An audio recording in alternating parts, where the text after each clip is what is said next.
Behind my faith and my family, this exercise changed my life more than anything else I've ever done. And it all comes from this book right here. I'm going to hold it up. Jack Canfield's Success Principles. I'm going to talk about the vision exercise in here, and I highly suggest reading this book. The book is amazing. Vision's just one piece. There's 50 some odd chapters in here that all provide nuggets that can help you to cast a vision for your life, that can help you to realize that vision and stop aiming at nothing. I don't know. Look, this video, if you're looking for a highly produced, super beautiful video by a Hollywood influencer that's going to inspire you, this is not it. I'm going to give you a simple process and framework that you can use to cast a vision for your life that's going to help you, again, to not go wayward, to not live a life that somebody else designed for you, but to live a life that you can be proud of, and that you have a clear vision and focus on where you're trying to go in all areas of your life, not just money, not just your career, not just that kind of stuff, like all areas. So in this video, I'm going to share why having a vision is important, a simple process for establishing a vision in all areas of your life, and a plan to move forward to get closer to your goals in each of those areas. Again, my name is Matt Vady. So a little bit about me. I grew up relatively poor in upstate New York. When I was 14 years old, my mother passed away. We grew up having, enough, plenty enough, but definitely wanting for a lot, right? And those that know me, I'll flash up a picture of the first place I ever lived in here on the screen. That'll maybe be the one edit we make to this video after the fact. Will know that I came from pretty meager beginnings, and I've been very blessed, very fortunate in my life to have worldly success and success in my faith and relationships. And I credit this book, along with the Bible, with a lot of that success.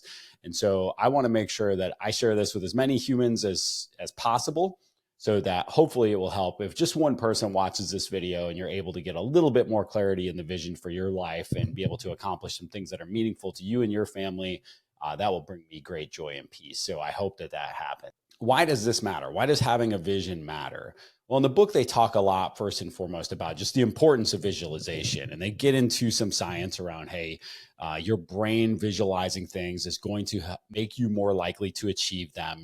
The more you can clearly visualize, smell, taste, feel success, the more likely you are to achieve those things. And some examples they use are around Olympic athletes. I always like to think about Tiger Woods. I remember years ago reading that every single shot he took on a golf course, he stepped back and he visualized that shot before to clearly understand exactly where he wanted that ball to land, exactly how it was going to strike his club. And then he was able to be more successful with that being part of it, of his routine. And we constantly visualize success for our day. What happens if something goes wrong? What happens if these things go right? What does a successful day look like? And it helps me to create more successful days than off days. And so, for me, this has been a really big improvement in how I operate. And it also helps, there's another section of this book that talks about E plus R equals O, event plus response equals outcome.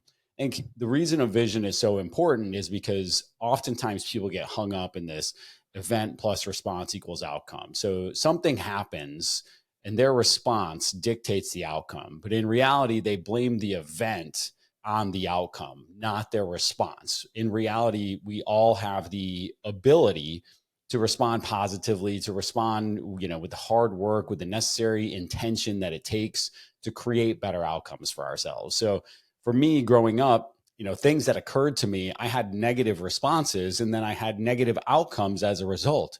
And I was very quick to blame other people for those negative outcomes or blame my circumstances. Say, I grew up poor with no family, no parents to help be in the picture to raise me the way that I should be raised. I didn't come from, with a silver spoon in my mouth. I wasn't born on third, and claiming I hit a home run. And it wasn't until my mid to late 20s until I finally started to take accountability for my life and understand that response was what was dictating the outcomes. I was getting all these negative outcomes because of my responses to what was happening in my life. So let's talk about, first and foremost, the 7 areas that you want to have a vision for. And I'm going to put, like I said, I'm going to put a very simple Google Doc in the comments that you can use to perform this exercise. And then I'm going to give you some tips on how to do it in a way that's going to set you up for success. More than anything, I also suggest you read the book. This is chapter 11 in the book, or secret number 11, or whatever it is. And I think that you'll get a ton out of it. There's a whole lot of other things in this book. But this is also part of, I talk about my daily vision to myself every morning when I go through my daily affirmation, which is something that I learn in the book and is critical to me defining myself and who I want to be and who I am, so that I act more like that person. And I am that person every day when I show up for the people around me. All right. So the 7 areas you want to focus on when you think about vision, and then we'll talk about how you can visualize, is financial, career, recreation and time, physical fitness and health, relationships with family and friends, personal goals, community service, contribution, and legacy. So those are 7 buckets that we're going to cast a vision around. And again, there's a simple Google Doc you can make a copy of in the comments of this video that you can use. And this is not a video that I'm going to go around promoting big time. I'm going to send this to, hopefully I've sent it to you. If I have sent this to you, it means I care about you a lot. And I hope that you have success in all areas of your life, all 7 of those areas. And if I can be supportive in any of those places, please let me know. So when we think about visualization, we want to really do exactly that. So let's take each one of these areas. And number 1, financial. Close your eyes, really meditate, breathe deep, think about it and visualize it for 5, 10, 15 minutes. What does it look like? What am I doing with my money? How am I earning my money? Where does that money come from? How much is it? How am I spending that money? And then that will start to give you a little bit of a blueprint of what you really want, right? And the thing that they really focus on in the book is we often think about these incremental improvements, right? So I want to be my boss's boss. Well, if you just got rid of everything that you know today in your life as a construct and thought about this more in terms of what do you really want to do?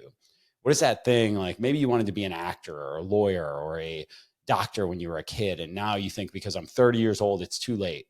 Man, you got a lot of time left if you're 30 years old, dude. There's, God willing, 40, 50, 60 years left. And there's no saying you can't start to make progress towards that thing today. If you're 40, 50, same thing. Like the amount of things you can accomplish in a 10-year period, I mean, it's incredible. So don't limit yourself in how you're thinking here, but take the time to close your eyes, get into a comfortable space, and really visualize, and do this for each of these 7 things, what success looks like for you. Don't think about what outward success looks like. What would other people think success looks like for me? What does it look like for you? What brings you contentment? What brings you joy?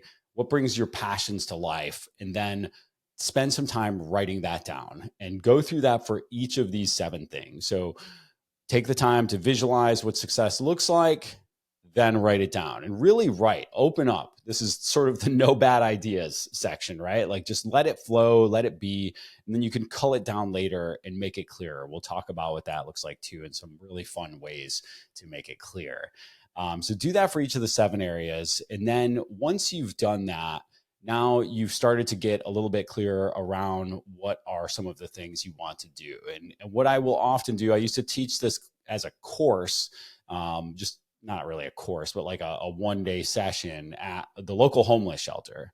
And because obviously having a vision for your life when you're, whether you, me, if you're watching this, or you're at sort of your lowest of low, there were a lot of people there that, had a vision at one point and sort of lost their way.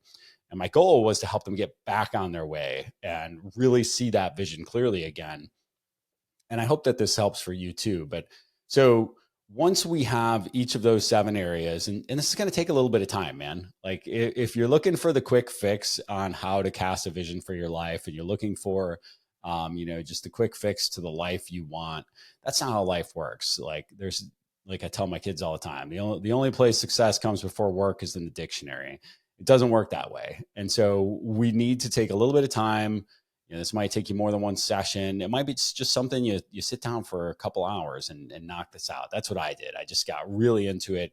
It's so important to me because I wanted to make sure that I was being true to the vision of my life, and I stopped living on other people's terms and what they expected of me. And it's a constant reminder. It's not something that you just do once and then forget about it. Zig Ziglar used to say motivation is like bathing. Like you need it every single day. It's not something that you can get motivated once and it lasts for a month. Like this is something you need to come back to and look at regularly. So as you get clearer with each of these components on vision, that's when you can start to put together a vision board. So this is a visual representation of your vision. So for me, I had, let's just say if I went back up to career, I had pictures of what I wanted our office to look like. I had pictures of, a team working well together and really enjoying each other's company. For community service, I had pictures of, me volunteering at places that I wanted to volunteer at. And I just, or individuals that even just were volunteering at the types of places I want to work at if I wasn't there yet. Have imagery to support this. And so now, and you can do that in whatever order you want after we've got this clear vision. But the next big step for me is to say, all right, now let's look at goal setting and how do I break this down to start making progress towards each one of these things. And this is the piece I've sort of added outside of the book is, all right, SMART goal setting. What are SMART goals? I think we've got a video on the channel about what SMART goal setting is. I'll recap it specifically. Of course, that's number one. I'll recap it briefly right here, though. SMART goals: specific, measurable, achievable, relevant, and timely. So I, use this example when I would talk to groups about this in the past of maybe your example goal is you want to be a business owner. Well, if I want to make that more specific, I could say I will sell handmade goods through Etsy.com. What makes that measurable? I'll be ready to take my first Etsy order within 4 weeks, and I will aim to sell a minimum of 5 products per week. What makes it achievable? Well, I need to get set up on Etsy first. Then I'll build an inventory of 30 products to sell. Finally, I'll promote my business and build customer relationships through word of mouth referrals and local networking. What makes this relevant? Well, selling these handmade goods will allow me to benefit financially from my favorite hobby. What makes it timely? My Etsy store will be up and running within 4 weeks, and I have an inventory of 30 cards to sell within 6 weeks. So a SMART goal is something that, is really well defined. And now what I suggest doing is taking each of those 7 areas that you've casted a vision around and create one goal for each of those 7 areas, just one. And, it doesn't have to be the only goal for each of those 7 areas, but it's an easy one, right? So for example, if my goal for community service is to spend more time volunteering.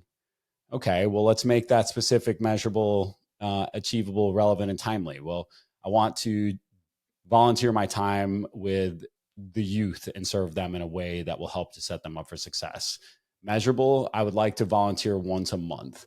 Achievable, once a month is achievable for anybody. Any of us can find an hour or two. And look, man, I'm going to hit the pause button real quick here. If you're coming up with the excuse of I just don't have time, that's an excuse is all that is. We all have the same 24 hours in a day. I've got 2 kids. They all play sports, do a bunch of different things. I own multiple companies. I'm happily married. I serve on multiple boards of directors. Like I make time for the things that are important to me. And that's the life I've created from the vision that I had.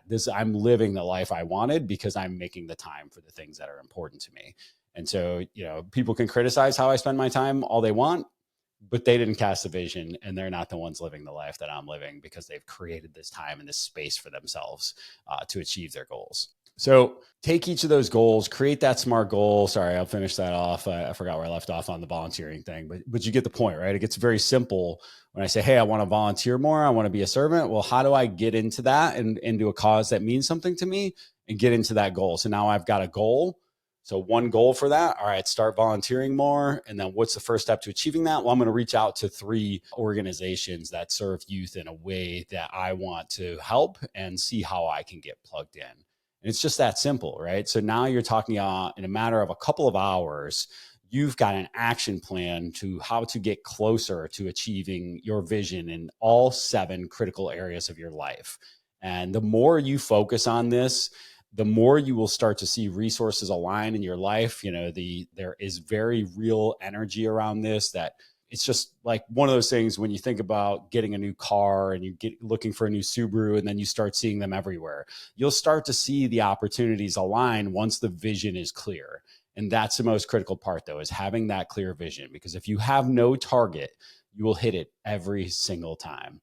If you made it this far in the video and I can help you in any way, shape, or form, please let me know. Again, this isn't a marketing video for Guru or anything. We're putting it on the Guru channel just because that's where I've got the biggest audience. And hopefully, again, if one person stumbles across this, or if I send this to you and it helps your life, then God bless. I'm really grateful that I could do that. I appreciate you tuning in, and I wish you the best. Thank you.